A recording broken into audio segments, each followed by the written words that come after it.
Australia के कप्तान का कहना है कि चैंपियंस ट्रॉफी के सेमीफाइनल में अच्छा खेल पेश करने की कोशिश करेंगे। वो दुबई में किसी को चुप कराने नहीं आए हैं।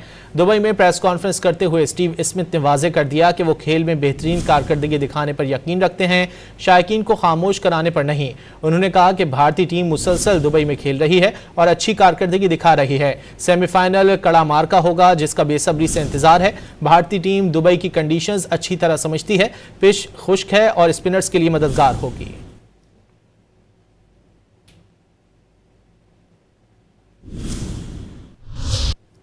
ऑस्ट्रेलिया के कप्तान का कहना है कि चैंपियंस ट्रॉफी के सेमीफाइनल में अच्छा खेल पेश करने की कोशिश करेंगे। वो दुबई में किसी को चुप कराने नहीं आए हैं। दुबई में प्रेस कॉन्फ्रेंस करते हुए स्टीव स्मिथ ने वाजे कर दिया कि वो खेल में बेहतरीन कारकर्दगी दिखाने पर यकीन रखते हैं, शायकीन को खामोश कराने पर नहीं। उन्होंने कहा कि भारतीय टीम मुसलसल दुबई में खेल रही है और अच्छी कारकर्दगी दिखा रही है। सेमीफाइनल कड़ा मार्का होगा जिसका बेसब्री से इंतजार है। भारतीय टीम दुबई की कंडीशंस अच्छी तरह समझती है। पिच खुश्क है और स्पिनर्स के लिए मददगार होगी।